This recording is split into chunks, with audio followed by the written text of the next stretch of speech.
Good morning. It's 5:07 and I'm gonna go into Kent this morning to shower and do laundry. Nothing opens until 8, but my body completely refuses to let me sleep in. It's not fair. I'm only 0.4 miles from the turnoff to go to Kent, another 0.4 to get there. So I could totally sleep until 7 and my body will not go back to sleep. Once the sun comes up, I'm doomed. Anyone else have this problem? Good morning. 6:01. I'm leaving camp. Just got my air sack out of the bear canister. And I will talk to you after I cross this water crossing. Good morning. 58 degrees. Alright, so it was a little chilly when I got up this morning. I prefer it. I sleep better when I'm cold, but I had to use my blanket and my sleeping bag liner to stay warm last night. As I mentioned earlier, I wanted to sleep in, and I don't really have anything to do if I get into town early. But the laundromat opens at 6, but I'd prefer to take a shower first. I could put on my one clean outfit over my dirty body to do laundry. It's not the end of the world. It's not like it's not going to get dirty anyway, so I may just end up doing that. But there's a visitor center in Kent. Oh, I don't even think I said that. So I'm going into Kent this morning, Kent, Connecticut. Oh, already back to the trail.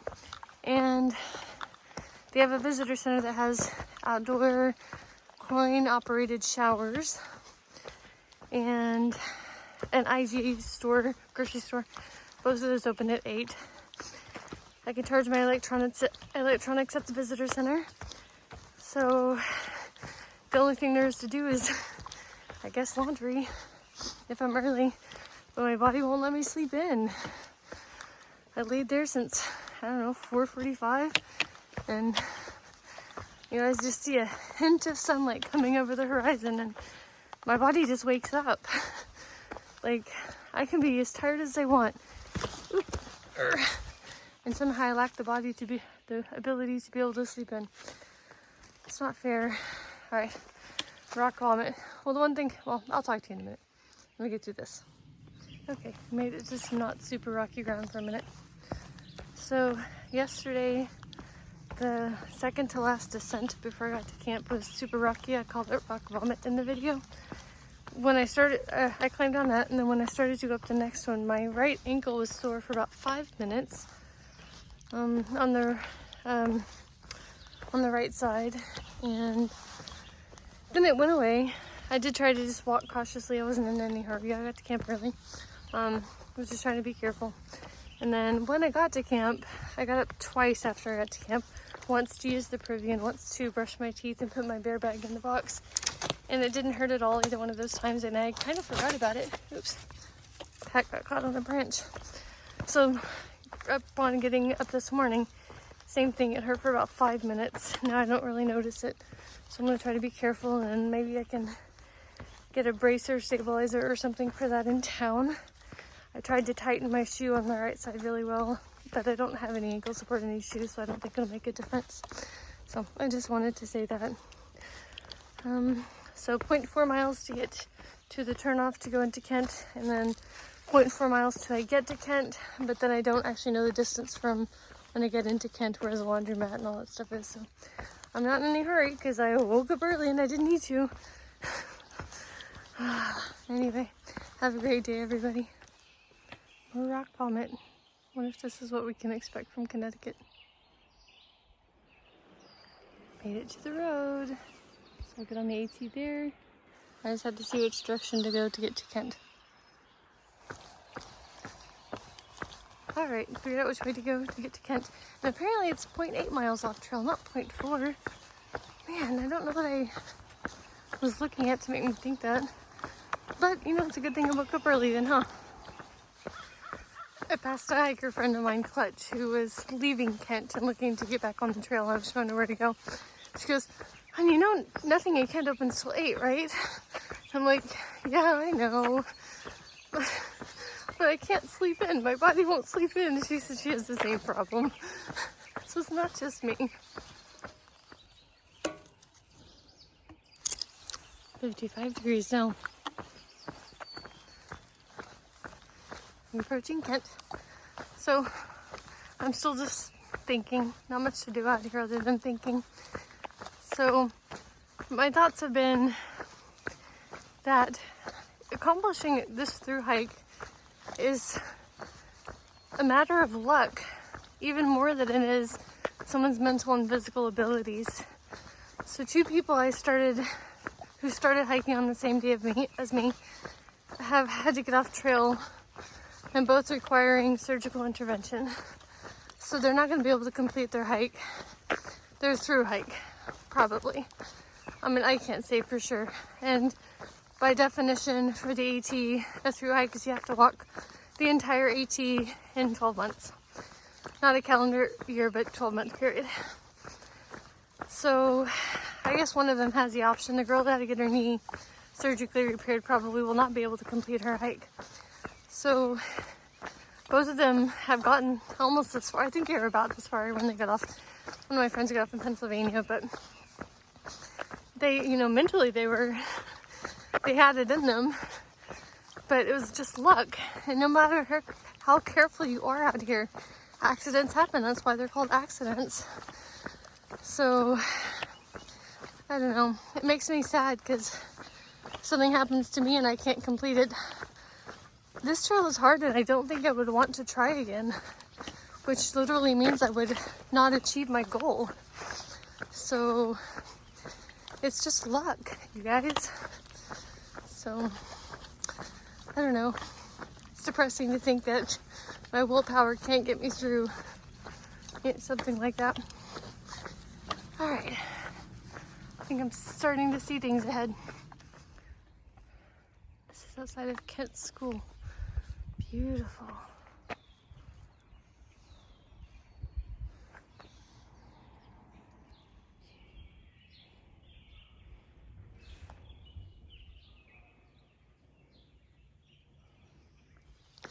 There's the welcome center.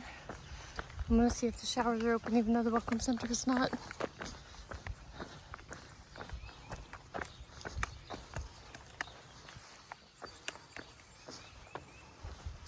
Showers, $2 for minutes of hot water.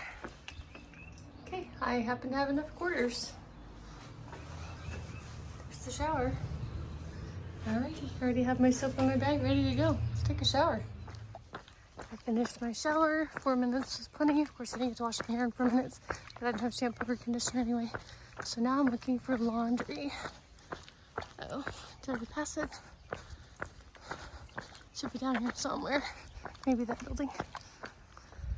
Found laundromat.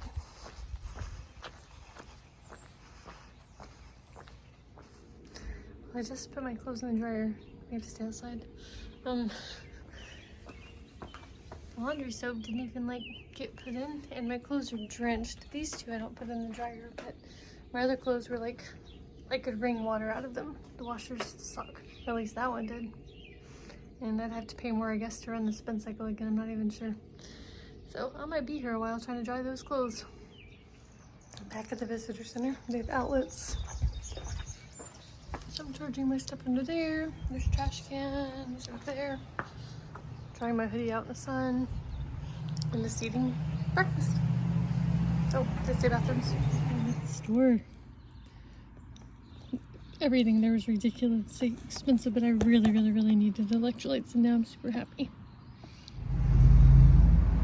Oh, the sun came out. It's getting warm already. It's 10:22. I got a couple more minutes. I'm waiting on my Garmin to charge. I said this a few days ago, but my Anchor battery has to charge by itself. So I had to charge it first, and then when it was done, plug in my phone and my Garmin and stuff. So anyway, almost done. About to hit the trail. I think this is 1.1 miles away, so I got a little bit of time before I get back.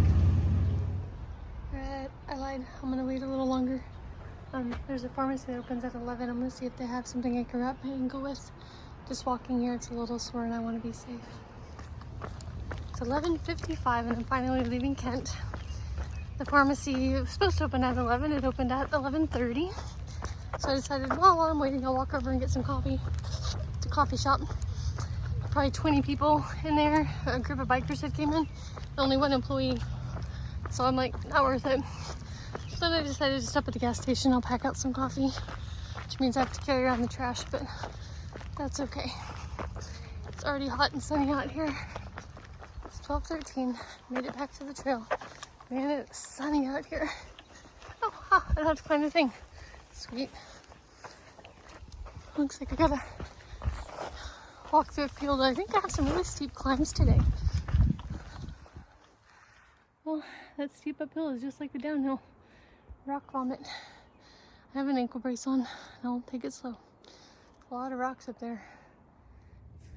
I got this at the gas station with the coffee. I love Charleston chews.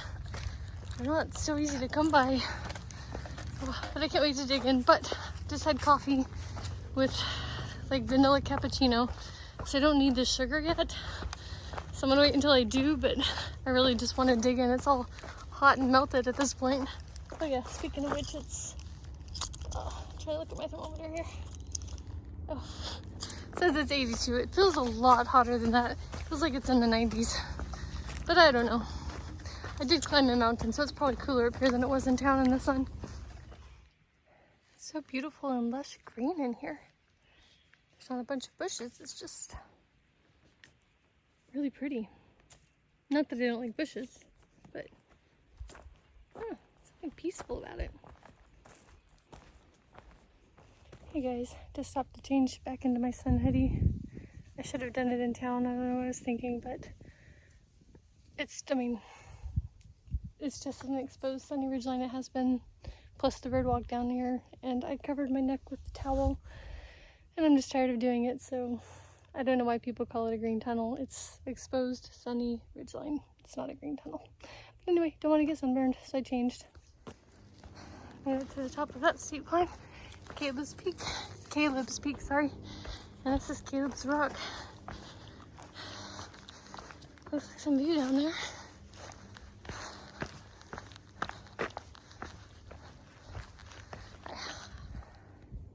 There's the view. The mountains are beautiful.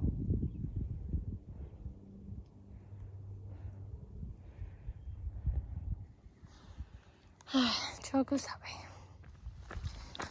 I have this 1 mile walk on River Road.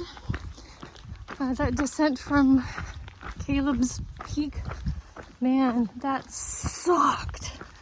It was steep. I had to slide on my butt to get down like 5 times. I fell once. Couldn't use my trekking poles. It was steep and hard. Whew.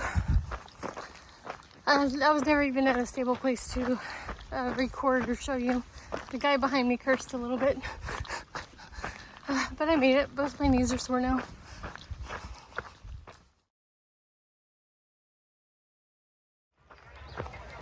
There's a party down there on that beach. I don't know if you can see it. Tons of people and very loud music. It's harder to see through the trees. Let me see if it opens up over here.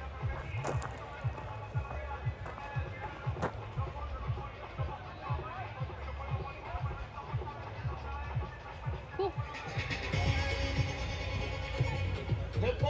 I'm jealous.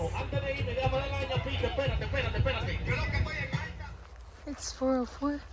I just passed the turnoff for Silver Hollow Brook Shelter. I think that's what it was called.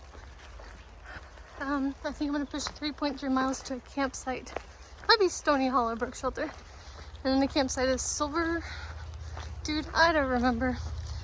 But this trail has been flat walking alongside the river. So, and it stays mostly flat until right before the shelter or the campsite. Well, I have to pack out water for it, but that's right at the very end. So I'm gonna keep on going because it's just, you know, easy trail right now.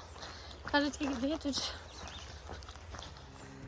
There's their turnoff for people going southbound. So it's Stewart Hollow Shelter. I thought the word Brook was in there. Who knows? Oh well. I've had 2 of these water crossings so far, but I haven't done either one on those. I'm just crossing out the rocks. Much shorter fall if I fall off those rocks. I'm still walking alongside this river. Oops, there it is. Started out as a gravel road, turned into a dirt road. Now it's just a path. I've got, I don't know, a mile and a half or two until I get to the campsite for the night. Really clover, right there by the trail. There's the trail. Well, I'm leaving the path by the river. You can't really see, that's water in there. Alright, time to climb. It's 5:07. This is my last water source for the day. I have half a mile of uphill climb until I get to camp for the night. It's 5:38. I should be getting really close to the turnoff for Silver Hill campsite where I plan to stay tonight. Maybe I'll be somewhere by this rock wall. Here's my turnoff. It says it's 200 yards east. So a little bit way down here. It does have a privy though. Campsite also has a bear box. Sweet. Oh, there's a pavilion. And a small rock wall. Very nice.